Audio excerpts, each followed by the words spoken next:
mês da família. Qual o conceito que o irmão tem para a sua família? Se perguntarem assim para você, define família, qual seria a tua explicação? Bem, como introdução, os irmãos já ouviram falar que só para compreendermos o que eu quero dizer, tá bem? Já ouviram falar que tomar leite e comer manga faz mal? Já ouviram esse conceito? Pois bem, esse conceito surgiu no Brasil há muitos séculos atrás. Há uns 3, 4 séculos atrás. Por quê? Porque havia muita manga, no Brasil sempre teve muita manga, mas ainda havia pouco leite, poucas vacas, não tinham bastante. Então, o leite era como racionado. Então, para impedir que as pessoas tomassem leite demasiadamente e faltassem para as outras, deu-se essa ideia de que comer manga com leite fazia mal. E desde então, isso vem até os dias de hoje. Muitas pessoas nos dias de hoje ainda acreditam. O que eu estou dizendo com isso, né? Estou dizendo que qual o conceito que você dá para a sua família? É um conceito que você traz de casa, traz de ouvir, ou você mesmo tem um conceito sobre a sua família? Como que nós lidamos com os problemas da nossa família? Já imaginaram como que nós lidamos com o problema da nossa família? Qual o ambiente que cada um de nós criamos em nossa família? Qual o ambiente? Quando chego em casa, quando os nossos filhos, as nossas esposas, e os maridos estão chegando em casa, o que eles esperam encontrar ali? Tá bem? Amado, se a nossa família vai bem, ouça aqui, se a nossa família vai bem, a igreja vai bem. Se a nossa família vai bem, o nosso ministério vai bem. E se a nossa família vai bem, a nossa vida também vai bem. Então, basicamente, a nossa família é o início de toda a nossa vida. Tá bem? Tony Coke, não sei se é essa a pronúncia correta, tá bem? Mas ele disse, é mais fácil ser um pregador do que um marido. Tem que haver mais habilidade para ser um marido do que um pregador. Um pregador, ele prega aquele sermão durante aqueles minutos, ou alguns minutos antes, um tempo, mas o marido, a habilidade, tem que ser diária. Quando eu falo marido, eu estou falando de todos, sabe? A esposa, os filhos, todos. Mas a gente foca um marido para ser mais claro, mas são todos, tá bem? O lugar onde passamos verdadeiramente a nossa espiritualidade não é na igreja, mas é em casa. A verdadeira expressão da nossa espiritualidade é em casa. Quem nós somos em casa, tá bom? A sua casa, meu amado, tem que ser o melhor lugar do mundo. A sua casa tem que ser o lugar de refúgio. E nós precisamos aprender a desenvolver um relacionamento com a família. A nossa principal questão não é organizar o tempo, mas sim dar prioridade quando nós temos tempo. Porque às vezes nós falamos assim, preciso arrumar tempo para minha família. Muito bem, isso é o correto. Mas veja, e quando você tem esse tempo com a sua família? Como nós desenvolvemos esse tempo? Será que ficamos que nem hoje? Eu vou ficar um tempo com a minha família, mas fico no celular? Tenho um tempo com a minha família, mas fico assistindo um jogo de futebol? E deixo a esposa, os filhos sem qualquer atenção? Isso não é um tempo. Isso não é um tempo dado à família. A diferença entre o que nós queremos e o que é necessário. Nós queremos uma coisa, o que é necessário para a nossa família é outra. Quando eu penso em mim, eu sou individualista. E isso não é bom, tá bem? Só para deixar aqui um texto da palavra do Senhor, está em Provérbios capítulo 11, versículo 29, que diz: a pessoa que causa problemas para a sua família herdará apenas o vento. Vou repetir: a pessoa que causa problemas para a sua família herdará apenas o vento, e o falto de juízo acabará sendo servo do sábio. Então, quem causa problema para a sua família, no final da vida vai... O que é herdar o vento? Não tem nada. Tá bom? Precisamos dar prioridade para a nossa família.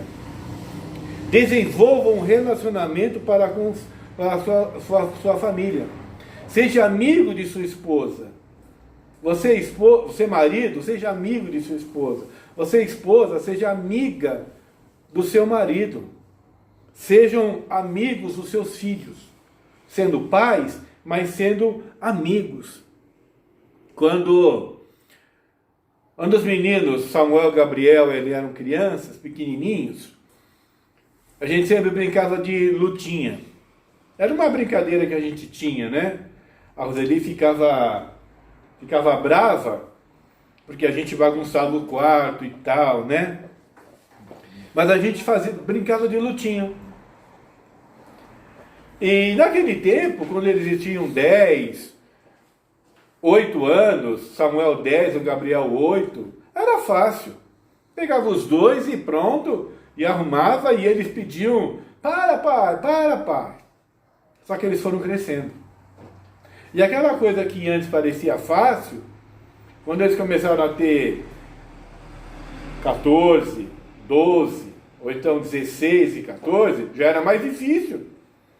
Já não tinha mais tanta facilidade para eles. Agora, quem dizia para, era eu. Eu que dizia: para filho, porque vocês estão me machucando e tal, aquelas coisas todas. Sabe? Eles vão crescendo, os nossos filhos vão crescendo. E vai ter uma coisa, por que eu estou contando isso? Porque quando eles eram pequenos, nós temos decisão de poder sobre a vida deles. Mas vai chegar uma hora que não vamos ter mais esse poder de decisão. Mas sabe o que precisamos ser? A referência para eles. Não temos mais o poder de decisão, mas somos a referência para os nossos filhos. Tá bem? E isso vai fazer com que eles, quando tiverem que tomar as escolhas necessárias, eles saberão fazer. Porque tem algo em casa. E isso, amados, afeta mesmo até a nossa vida financeira. Quantos casais se separam por causa de problemas financeiros? Quantos casais brigam, discutem diante das crianças por causa desses problemas financeiros? E o que ocorre? A criança ou o adolescente, ele vê aquela situação. Então nós precisamos desenvolver um relacionamento sadio na nossa família. O apóstolo Paulo diz em Filipenses capítulo 4, versículo 11: não digo isso por causa da necessidade, pois já aprendi a contentar-me em toda e qualquer situação. O que o apóstolo Paulo diz aqui? Eu já passei necessidade e já passei a abundância. Quantas famílias já passam necessidade e também já passaram abundância? Mas o passo que nós temos que dar é de exemplo para a nossa família. É o exemplo. Bem? Então, eu posso passar necessidade? Posso, mas eu tenho a minha família unida. Posso passar abundância? Posso, mas eu tenho a minha família unida também. E nós, como pais, precisamos ter habilidade para lidar com isso. Tá bom, queridos? Sabe? E já estou encerrando, mas eu quero deixar só mais um tópico para os irmãos poderem compreender. Deus nos chamou para sermos doadores. A palavra de Deus diz que é melhor dar do que receber. E muitas vezes nós pensamos isso só na parte financeira. sabe? Mas nós temos que ser doadores, a nossa família tem que ser doadora. E muitas vezes, queridos, nós damos mais para os que estão de fora do que para os da nossa família. Damos mais atenção para aqueles que estão de fora, mas pouco para a nossa esposa ou marido, né? E para os nossos filhos. Tá bem?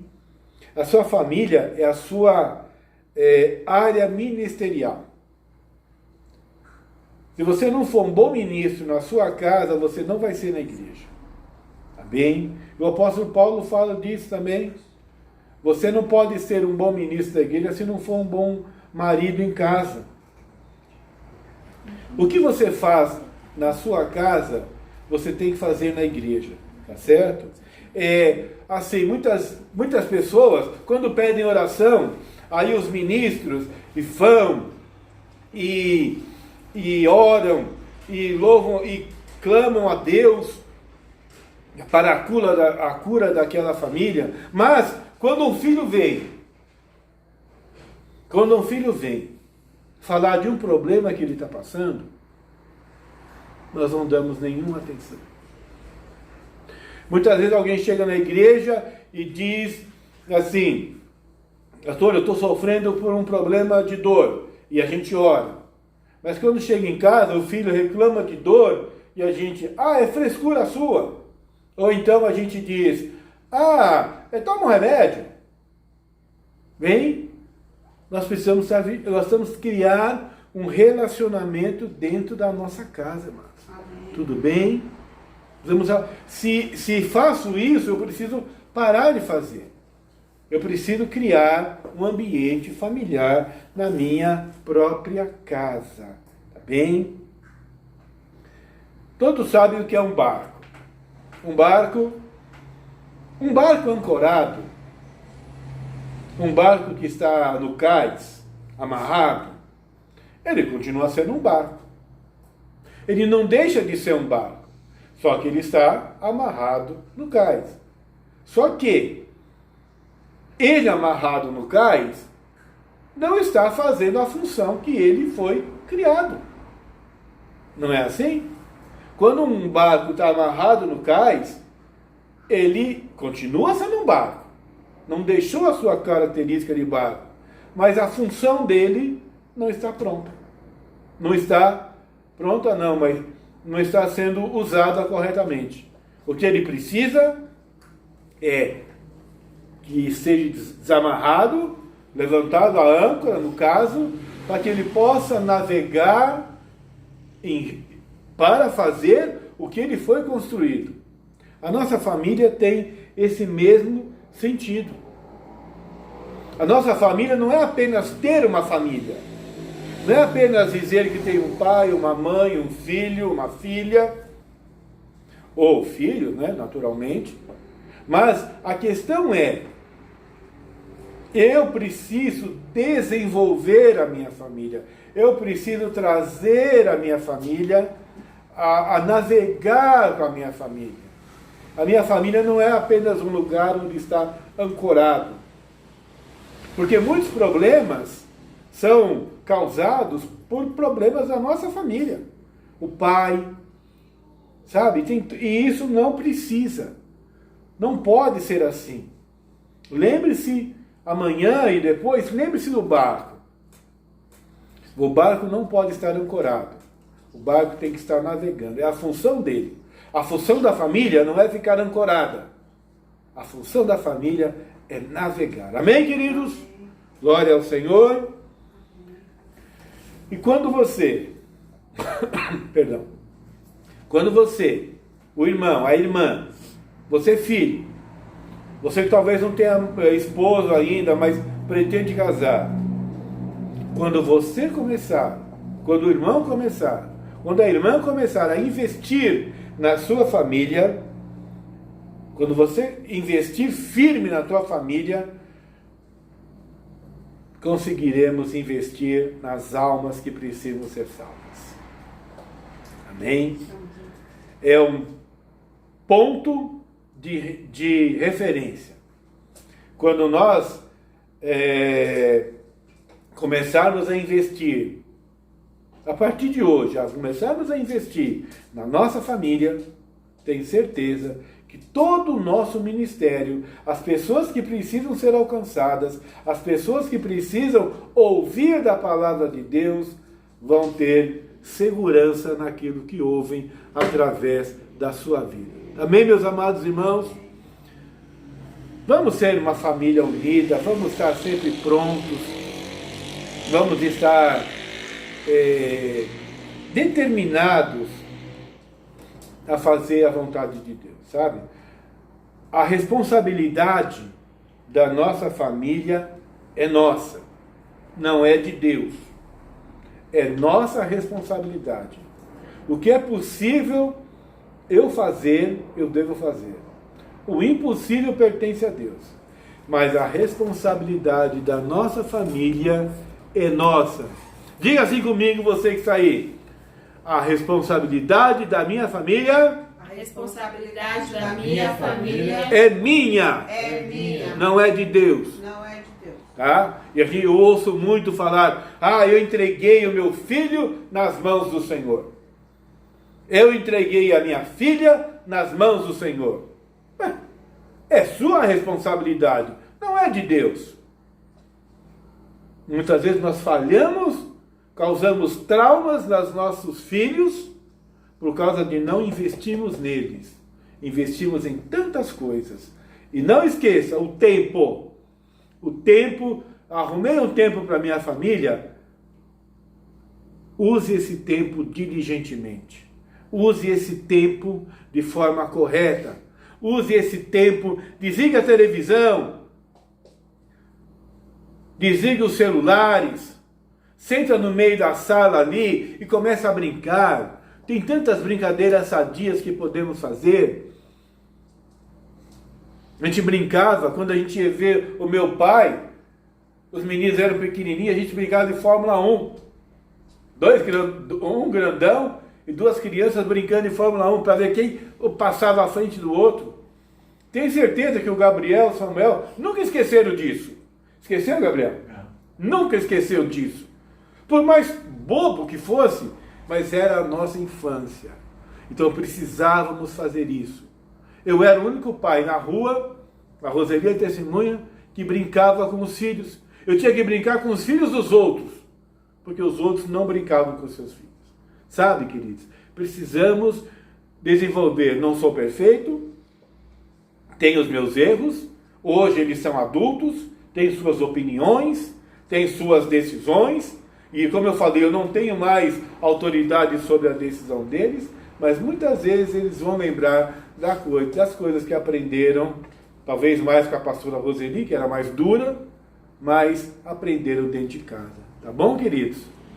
Deus abençoe a vida dos irmãos, é um prazer muito grande estar aqui nesse momento. Sei que logo estaremos nos reunindo, tá bom? Deus abençoe a vida de cada um dos irmãos.